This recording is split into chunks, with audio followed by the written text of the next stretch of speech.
Thank you for tuning on in to ESPNF. I'm your main man, the host, Echelon, and we got the A820 NBA slate. And here go my top 5 picks. And today, we already know who we got coming up. My main man, he pulled up on me. Leonard gonna pull up. So you already know how I'm gonna start it off. Portland, they fighting for everything. So let's jump into it. And like I said, my main man, he pulling up. Dame Leonard, he ain't playing no games. He got everything on his shoulders. He's going to the playoffs. He ain't show up to the bubble to play around and create a YouTube video inside the bubble and clown around. He out there focused. He got Nurkic focused. CJ, Gary Trent. These are the people you might need to have in your lineup, buddy. Because I'm telling you, they out there, they fighting for a spot in the playoffs. And I think the Lakers, the Clippers, everybody's in danger if these boys get up in there. So then I'm shooting off next, my man Tyler Hero. This guy has a jumper. He lives out in the three-point land. And with Jimmy Butler gone, who knows what's going on with Jimmy? Say a foot, probably an attitude problem. Who knows? So, like Bam Adebayo said, next man up. And it's Tyler Hero. And I'm expecting him to get big minutes, fast-paced game with Phoenix, get in a shootout with Devin Booker. That'll be great because he'll be in my lineup, and I'm expecting him to pay off nicely for his price. So I'm looking at Tyler Hero tomorrow to do a big step up and get a lot of threes, a lot of open looks. So he will be in my lineup tomorrow. Then we're looking at Kawhi Leonard, the main man. The board man gets paid. They've been out there. Kawhi's going to have to start getting this team together. They've had some close games where they shouldn't have had. And going up against Leonard, they have a chance to knock them out. If they let the Leonard and them get in that playoff seat, not only do the Lakers need to be scared, the Clippers need to be scared because they can knock out the Clippers too. So Kawhi better go ahead and show up tonight and get it done. Try to make sure them boys don't get in there because if they sneak in them playoffs, they're a threat to everybody. So, yeah, I'm thinking the board man's going to have to step up to see what this is about and see how this matchup is. Because this is a new Portland team. Then I'm shooting the Bam Adebayo going against Phoenix. Yeah, down low, I think he's going to tear him up. He's a man who's all over the boards, comes with energy all four corners. And like he said, the next man steps up. Now, Bam hasn't been producing as much in these last couple games, but I think he's going to bounce back here, and he's a good candidate to have in your lineup to bring you back that 40, 50-point game, and that's what I'm expecting from him as he faces Phoenix, and they get ready to gear up for the playoffs, and he's the man to take charge down low, and I'm expecting him to go ahead and return that value. Then we got Zubac, yes sir, for the center. I'm throwing it out there, sprinkle, but my value of the day in the center is Zubac. I think him and Nurkic is going to have to bang heads and go up against each other, so they're going to have him out there a bit with them not having Montrezl Harrell down there. So I'm expecting Zubac to show up. I'm hoping for his value. He can bring back his ceiling of 40, 50 plus because I think they're going to be out there balling against the Portland Trailblazers. Alrighty, and this is the DFS recap for yesterday's slate, and this is me explaining what went on in my highest scoring slate was 305. The highest scoring slate in this tournament was 378.2. It's a GPP, low cent GPP. I was just testing around to see what was going on. I really didn't jump into too many high stakes. And the biggest I would be doing is the $3, $7, depending on, what the slate and how I feel about it.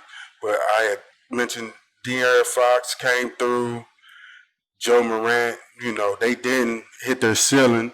But so it's a subpar night for those two. And then the guy with the highest score, he went contrarian. He had Chris Paul and Isaiah Smith.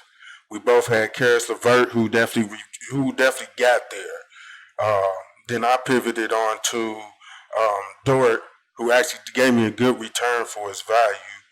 And he had Drew Holiday, who actually came out doing very good against Washington. And I gave the slate out before any news came out about Zion Williams and everybody else.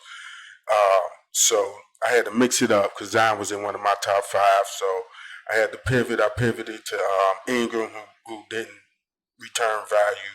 Troy Brown was one of the top fives who definitely hit. So I pivoted to Al Horford with Zion out, Eric Gordon out. It was definitely basically just a bust up top, and you had to go get some value. I took a gamble on Ben Alicia. Then I had put Joe Embiid in, who didn't have a great game for the price that he gave. He didn't have a good return. I ended up with 305. I still got into the green, but be looking to do better tomorrow to see where the pivots I need to pivot to. Just showing you one of my slates, and then we'll be getting into other ones as the game as it continues and the playoffs are coming. We'll get into more. Thank you for watching. All righty, and this is your man Echelon, and tomorrow we got 5 games. We got the Clippers at Portland, Utah at Denver, LA at Indy, Phoenix at Miami, and Milwaukee at Dallas, where nobody's at anywhere but in Orlando. So those are the 5 games that's coming up tomorrow, and I'm going position by position about who I'm looking at and starting at point guard. Like I said up top, I'm spending for Dame. I'm expecting a good game from him. The Clippers, yes, it might be tough, but I'm expecting him to take the helm to drive them on into the playoffs. And then we do have some other good ones. Malcolm Brogdon has been given a good return. He's been every time he plays, he's been dropping you a 40 ball. Other than against Orlando, which is a tough defensive game, so that's okay. I think Mike Conley might play tomorrow. Not too sure. I think they was just resting him for San Antonio because they really weren't interested in playing him. We always wondering about Jamal Murray. Rubio is in a decent, tough matchup. Looking at Roderick, if he returns and no Kendrick Nunn, he's in play. And then you got Monte Morris if Jamal Murray is out. You got your low tier if you decide to shoot down here. One guy who has been doing decent, even depending, it doesn't matter if somebody out, Cameron Payne. Been consistently returning you in the 20s. If you're looking to pay down at this spot, he's been the most consistent down there around the 3,000, 3,500, 3,800 type. And you could look at Reggie Jackson if you want to. I'm not too intrigued by him. I'll take a look later. And then in the shooting guard, what we have here, we always got my man Luka, always at top, up top. Booker, I'm looking in a Booker. He's good. He has a decent matchup tomorrow. Paul George is in a good position. Looking at the Dallas game, Chris Middleton can go off. CJ, decent. I haven't been messing with Jordan Clarkson too much. Looks like he went off against San Antonio, but there was no Mitchell there, Mike Conley, so that makes sense. And then, you got Gary Trent, who's steady putting in points and shooting threes. So I'll be looking to sneak him in a couple slates tomorrow. And depending, Ugla, he might have to handle the ball more, even with none out. I'm happy. It wasn't pretty to put him in at first, but now he might be a must just because he's going to have to facilitate that ball. If Nunn's not there and Dragic's out, then shooting forward. Mutombo's always at the top if you want to pay for him, make some room. LeBron questionable. They might not play him. He's waiting to get into the playoffs now. He's resting. TJ, he's decent. His price is up there. So you basically paying for a ceiling if you want to. Carmelo, Ingles, Mike Bridges is decent. That man Cam Johnson, he's out there. He's doing everything he can to get that playing time, and he's been returning it, paying off his value. So look towards him tomorrow. And then in the power forward position, Anthony Davis if he plays, but I don't think them boys giving 100%, and you don't need to be in my lineup if you're not doing that.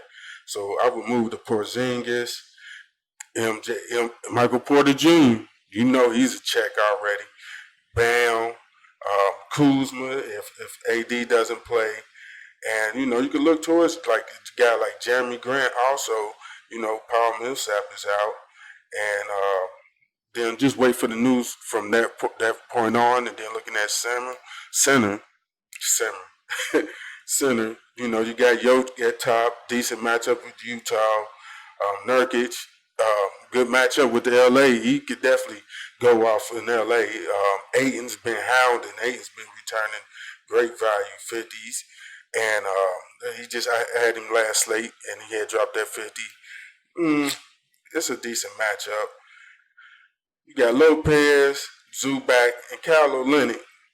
He's one. If you paying down in center and you taking that gamble, Kyle Olynyk is in a good position with Phoenix, and he's been getting the minutes. He's been putting in them points. You know, it's just center. It's just tough at center because you get one shot at it. So that'll be who I'm looking at for all the positions. Thank you for tuning in to ESPNF. I'm your man, Echelon. Please like and subscribe.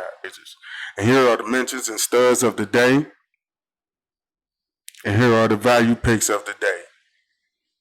Thank you for watching ESPNF. Please like and subscribe. Yes, sir. This is Echelon. Happy DFS.